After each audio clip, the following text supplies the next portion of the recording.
false advertisement is a crime, right?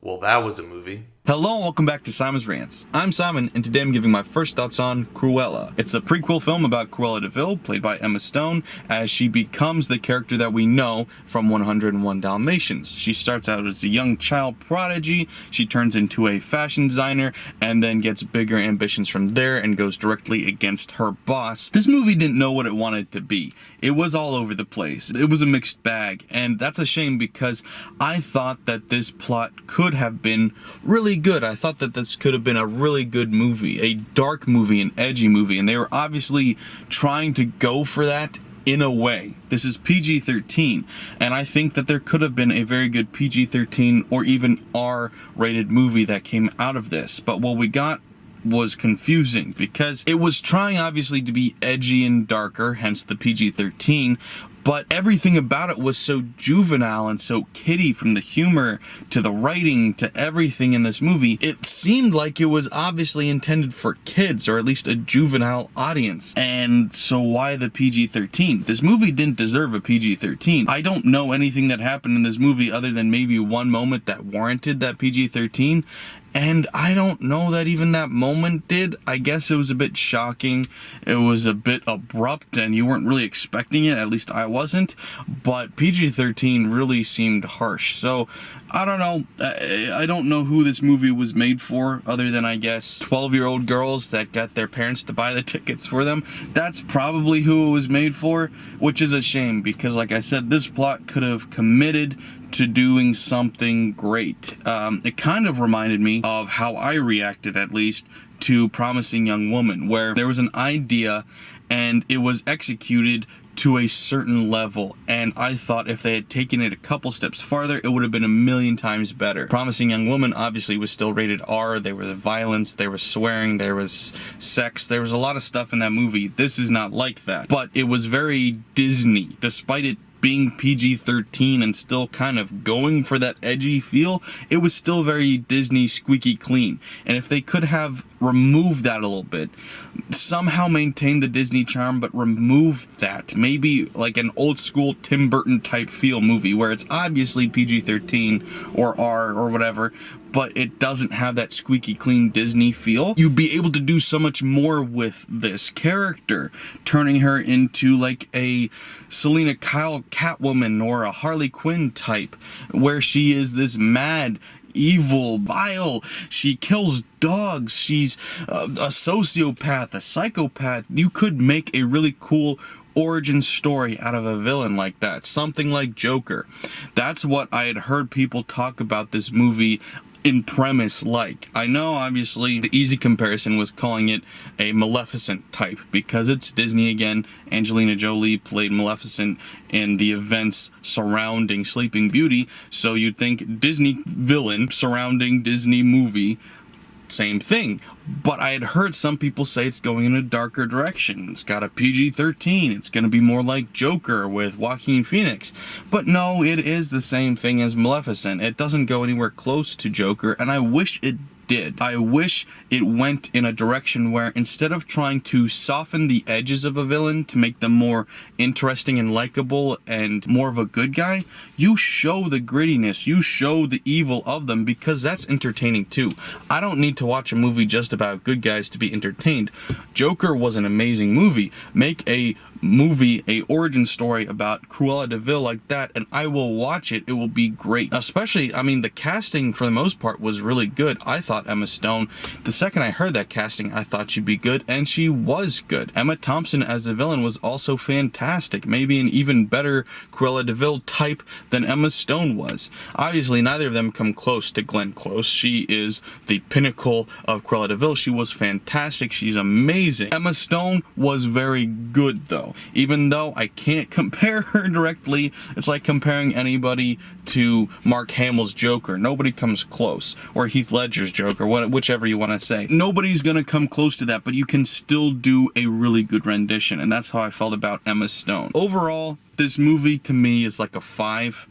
If you're a young girl, I'm sure you'll like it a lot more, but to me, it just didn't commit enough to what I thought I was going for. It ended up being a much kiddier, more juvenile film that I wanted, which I'm sure has an audience for, but like I said, it doesn't seem to know who its audience is because it tries to commit to being a film for adults and tries to commit to being a film for kids at the same time. So I think kids will kind of enjoy it, but not really, and same thing for adults. The reason I said at the beginning that this was false advertising is that it says it right here on IMDb under the synopsis. It says a live-action prequel feature film following a young Cruella DeVille. That's bullshit. It's not. It's not that. There's too many holes. There's too many inconsistencies. None of these things align because we never see her become a psychopath. We never see her fully commit to this and in a way that she could become the Cruella DeVille that we know of her. It doesn't make excuses for her actions. It changes her actions. It says that she's not the character that we know.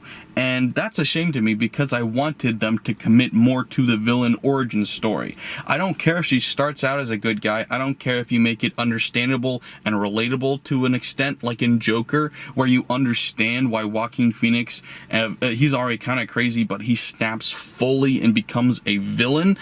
I'm okay with that origin story. I enjoy that type of origin story, and that's what I wanted and even kind of expected. But they don't do that. They don't explain it away. They eliminate it. They say that that's not what happened, and so it's not a prequel. It's just a retelling. Also, Anita is her age, and Roger is her age, and they're all the same age. Isn't she like an old lady in 101 Dalmatians? How does that align with these people and these events? Emma Thompson's character, who's called the Baroness, she's her boss. She was much more of the Cruella DeVille type than Cruella DeVille was, which is frustrating. A little disappointed with it, but it could have been a lot worse. It could have been a lot better, but it definitely wasn't a bad movie. It was just 50-50 for me. Emma Stone made it worth watching to an extent, though. So if you enjoy Emma Stone, you're a fan of her, go ahead and watch it for her if you want. Or Emma Thompson. Like I said, she was very good in it too.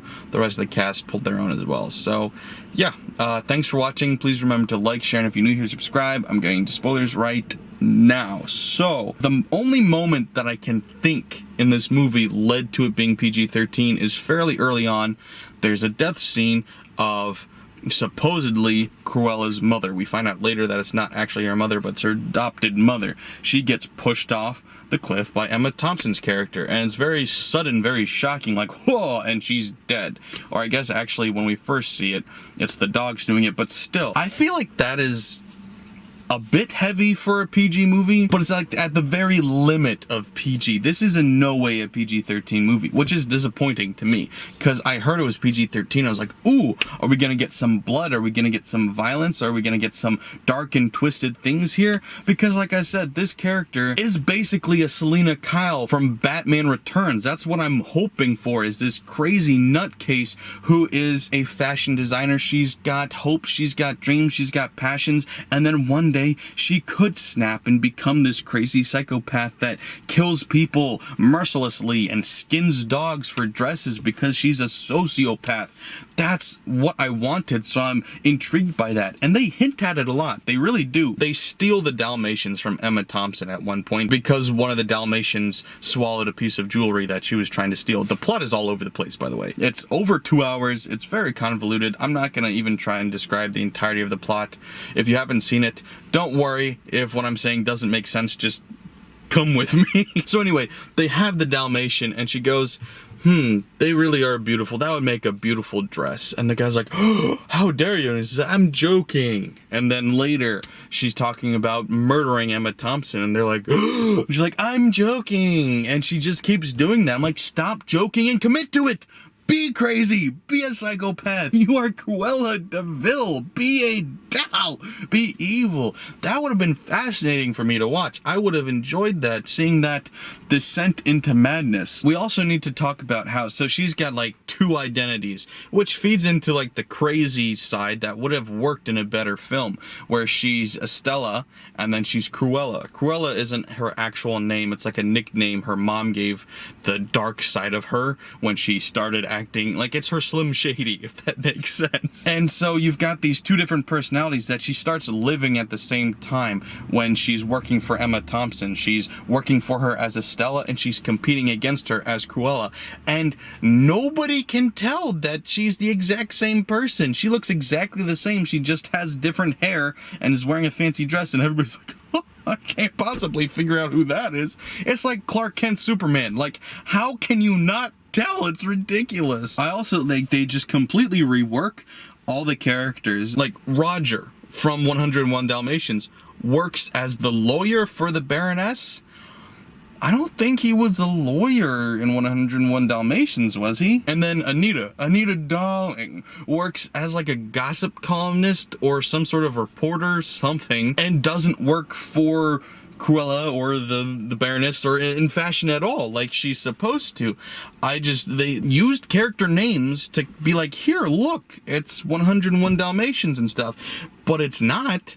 It's not. None of the characters are the same. Going back to the tone of this movie, right after that surprising death scene that I talked about, that's really oomph, like, oh, there's a death, whoa. Like, I know it's Disney, moms die all the time, it's not that shocking, but it goes right from that to Cruella as a kid, the young girl version of her, meeting as young children Jasper and Oris, which once again, they're all the same age, which I don't think they're supposed to be, but whatever. And so we have this, like, intense scene, sort of, followed up by kiddie playtime. Like, none of them are good actors. They're all playing make-believe, not acting. There's a difference that you can see in different children actors. Some are actors, some are kids making make-believe. And that's what they were doing. They were making make-believe. They were having fun. They weren't acting. And it's like, we're supposed to deal with this juxtaposition?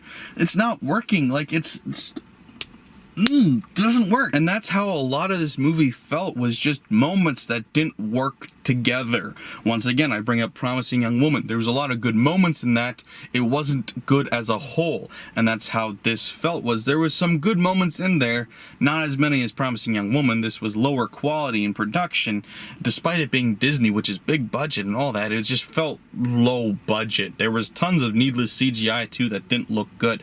But anyway, you've got these moments of like levity where the guard comes to Emma Thompson and is like, I've got a taser, and she's like, oh, let me see. Tases him, tases somebody else. That's fun. And it's like, okay, juvenile humor right here in the middle of like what was an intense, interesting moment. Okay. And so we've got Emma Stone, as she leans more and more into this Cruella de Vil character, it becomes more and more interesting and enthralling. Like I said, she actually is legitimately good as Cruella de Vil. They just don't ask or let her do enough in that role. And it's a shame, because she could have been great. Think Margot Robbie as Harley Quinn, or better yet, think Michelle Pfeiffer as Catwoman. I felt tendencies of that in there. She had moments of that in there. She could have been great as this character, and I wish there was a better movie surrounding her that her performance could have really developed and blossomed in, but she wasn't given room to move. And actually, similarly, there's the same problem with Emma Thompson's villain, where she could have been great. She's supposed to be a Cruella de Vil type. She obviously is what Cruella de Vil is supposed to model herself after, and we find out later that she's actually her daughter, which I don't even know why I mention that, because it doesn't have anything to do with anything. It was such a pointless plot twist. It was literally just like, here, twist. Do with that whatever you will, because we're not gonna. This movie was over 2 hours, and it really could have been like 80 minutes. We didn't need that. But anyway, Emma Thompson's character could have been great, but it was just poor writing surrounding her. She's supposed to be like this badass bitch who works in the fashion industry that everybody's scared of, like Cruella de Vil. And then she's like talking to people and calling them names in business meetings, and they're all like getting their feelings hurt. And like she's talking to this policeman or army general or whoever he was, and she calls him like incompetent, and he looks like he's about to cry. It's like, what's wrong with these men? All the men are like so losery in this movie, other than Jasper. Even Oris, obviously, he's a moron. So Jasper and then the butler character are the only two men in this movie that have any backbone or intellect whatsoever. Every other man in this movie is like a wet-legged dog type. They're all just like tail tucked between their legs morons who get intimidated and scared by women, and it's like, it's bad writing. That's all I'm gonna say. I'm gonna leave it at that. Just bad writing. Just be better.